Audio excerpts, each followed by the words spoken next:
Berapa dana kompensasi yang diberikan? 10 juta. Menurut Bapak dengan Aura itu cukup? Belum. Ya sebenarnya bersyukur, cuman belum cukup kalau untuk seluruhan. Kenapa? Karena kan rata-rata masyarakat tinggal di situ kan buka usaha. 10 juta ini cukup, kurang cukup. Mungkin cukup untuk buat mindahin barang, untuk nyari kontrakan. Mungkin cukup ya, cari kontrakan sekitar 6 juta ya Pak? 6 juta, 5 juta ya? Iya, 6 juta, 5 juta. Iya, terus untuk mindahin barang, bolak-balik kan juga butuh biaya. Terus tiba-tiba kenapa ujung-ujungnya jadi ke wisuda? Kan kita ngomongin penggusuran. Nah itu, gak tahu juga ya, soalnya waktu datang ke sana, aku juga udah siap nih, siapin diri untuk ngebahas masalah wisuda. Topiknya kan itu ya, wisuda penggusuran, maaf, salah.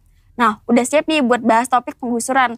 Tiba-tiba di sana beliau ngebahas topik wisuda, mungkin tertarik sama pembahasan wisuda yang lagi berjalan, yang lagi mau berjalan mungkin. Oke, kamu kan sudah wisuda kan? Udah. Oke, tiba-tiba kenapa bahas itu? Mungkin spontan ya jawaban saya waktu itu ya. Oke, apa permasalahannya? Beliau bilang apa? Beliau menghilangkan wisuda ya? Iya, betul. Terus kenapa kamu keberatan? Karena menurut saya pribadi juga ya, adik saya kan juga mau lulus, biar ngerasain wisuda ya setidaknya ya. Terus masyarakat itu kan lebih dominannya yang lulusan SMA itu kan rata-rata ya, bukan kebanyakan ya. Rata-rata itu gak ada yang lanjut kuliah, cuman sampai di SMA terus kerja. Masalah aura cinta terkait video Kang Deddy Mulyadi masih berlanjut guys. Kalian udah lihat belum sih podcastnya Dr. Richard sama si aura cinta itu? Lihat rambut gue sampai berantakan gini saking peningnya gue dengerin tuh podcast. Gue gak ngerti lagi, kayaknya kata gue ini emang si Aura ini berani gitu. Dia tuh ngomong berani, berpendapat berani gitu. Tapi makin dia ngomong tuh makin kelihatan kayak lu tuh gak paham apa-apa Neng. Dari Neng Ora gue belajar ya, berani berbicara itu bukan berarti Anda cerdas. Gue mau tanya deh, ini si Neng Ora tuh mau nyerah di episode berapa sih? Gue udah enek banget gitu, udah kayak dongkol banget gitu. Dia tuh mau udahan di episode berapa?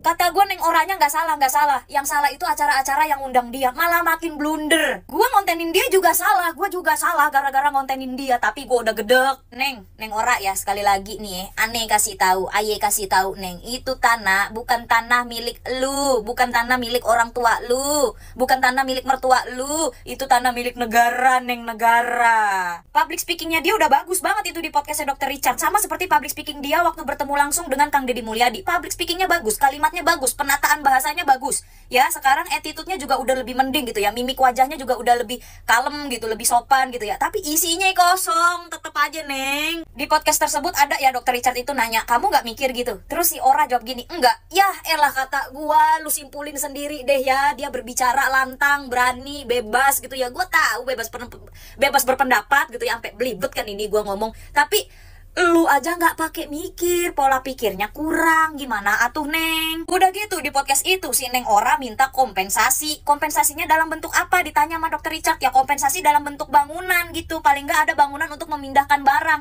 Lah Neng, lu udah ngebangun, bukan lu, orang tua lu atau mertuanya orang tua lu udah ngebangun rumah di atas tanah pemerintah. Sekarang Ngana minta kompensasi bangunan Neng. Menurut Ngana aja Neng, kata gua mah lihai dalam berbicara tapi tidak dengan isinya. Sekali lagi gue kasih tahu ya Neng Ora ya, gue berharap ini konten gue terakhir buat lu Neng ya. Itu tanah bukan punya lu, bukan punya pribadi, bukan punya mak bapak lu, bukan punya mertua mak bapak lu. Sekali lagi gue tegaskan ya Neng, itu tanah negara, tanah pemerintah itu Neng. Lu boleh Neng minta ganti rugi, mak bapak lu boleh minta ganti rugi kalau itu tanah lu pribadi, kalau itu milik pribadi, SHM ada suratnya, ada sertifikatnya begitu Neng. Terus kata gue gini ya Neng ya, lu kan udah dikasih duit tuh 10 jetong sama KDM, sama Kang Deddy Mulyadi gitu ya. Udah stop koar-koarnya, atau lu balikin duitnya ya, biar bisa enak koar-koarnya. Lu kalau begini jadi kelihatan kayak orang kagak tahu diri, tahu nggak lu? Lu 10 jutanya lu embat ya, 10 jutanya lu embat nih ya, abis itu lu masih ngomongin permasalahan itu. Udah. Terus di podcast lu sama Dr. Richard, lu ngajarin Kang Deddy turun dulu ke lapangan biar tahu kondisinya, biar tahu situasinya, makanya turun ke lapangan. Neng Ora ya, Kang Deddy Mulyadi itu hidup jauh lebih dulu daripada lu. Dia lebih ngerti soal lapangan daripada lu ya. Bocah 1 juta doang. Masalah terjun ke lapangan Kang Deddy Mulyadi lebih jago daripada ente. Masalah terjun ke lapangan Kang Deddy Mulyadi udah lebih dulu daripada ente. Udah bertahun-tahun yang lalu ya. Beliau itu Kang Deddy Mulyadi turun ke lapangan. Udah gitu lu juga ngomong, kan bisa musyawarah dulu sama rakyat yang ada di sana, sama penduduk yang di sana segala macam. Neng Ora ibarat kata gini ya, lu punya barang nih ya, nih lu punya barang, lu pinjemin barang lu ke orang lain, terus begitu mau lu ambil barang lu, dia orang minta musyawarah, padahal itu barang lu. Menurut lu masuk akal gak? Masuk akal gak? Hah? Ibarat kata itu barang lu yang mau lu minta balik gitu ya. Lu minjemin barang ke dia, terus lu mau minta balik barang lu nih, terus dia minta kompensasi. Dia minta kompensasi. Hah? Kan itu barang lu. Udah Neng Ora capek gua ya. Akhir-akhir ini konten gua emosional banget. Assalamualaikum warahmatullahi wabarakatuh. Saya Atep Gasti, orang Garut, Jawa Barat, sebagai Ketua Umum DPP Forum Dai Muda Indonesia atau disingkat Porda yang berpusat di Jawa Barat, menanggapi Gubernur Jawa Barat yaitu Kang Deddy Mulyadi terhadap aura cinta di Bekasi masalah wisuda. Menurut pandangan kami keluarga besar Dai Muda Indonesia atau disingkat Porda, kepemimpinan Kang Deddy itu mantap, hebat, dikarenakan melihat kenyataan dan keadaan juga kemampuan ekonomi rakyat Jawa Barat khususnya. Pada luasnya Indonesia, ekonominya ya standar. Oleh karena itu, beliau tidak mengedepankan gaya atau tren. Karena kalau mengedepankan gaya atau tren, akan monoton terus. Tapi kalau mengedepankan keadaan, kenyataan, kemampuan, insya Allah Jawa Barat, Indonesia akan maju. Masalah tren dan gaya itu nomor sekian. Kalau keadaan, kemampuan sudah stabil. Terima kasih. Bener kan yang gue perkirakan bahwa aura cinta sekarang udah dapat panggung. Dan lo tahu dia tetap nggak sadar. Dia tetap nggak puas dengan hasil debat karena dia berpendapat bahwa dia tidak dapat jawaban yang seharusnya didapatkan menurut dia. Tapi ya sebelum gue bikin video ini, ya memang gue lihat udah ada banyak video yang mengkritik pernyataan aura cinta itu yang kedua kalinya ya. Yang dipakai baju putih itu yang udah rapi panggil di stasiun TV. Nah itu sekali lagi stasiun TV ngapain lu panggil? Lu kan bisa berita. Ya Indonesia kayak begitu tuh. Yang pencipta listrik dari anak SD, pencipta listrik dari pohon jengkol atau pohon pete ya. Itu diputih cuma mau enggak. Indonesia nemuin mesin bertenaga air, ngeliputnya mau enggak. Giliran goblok-goblok, udak-udak, lu cari kasih panggung. Karena gitu pernah gue minta para netizen, bukan minta gue siapa gitu, gue minta lo orang, tapi ya minimal ada yang setuju lah dengan gue gitu. Semakin kita ngomongin dia, semakin dapat panggung nih orang nih. Kalau gue jadi dia, gue sih makin malu ya diomongin karena gue punya otak. Lu kalian begitu diviralin dengan kebodohan lu pasti malu. Tapi untuk orang-orang seperti ini kan dia nggak ngerti nih dia salahnya apa. Semakin dikasih panggung, semakin ramai ngomongin dia semakin mikir tuh bahwa dia bener, bahwa dia tuh victim. Please, jangan dikasih panggung lagi kalau bisa. Biarkan dia mendem, mikir, biar dia lebih jelas bahwa dia salah. Ya hadapin sanksi sosialnya sih.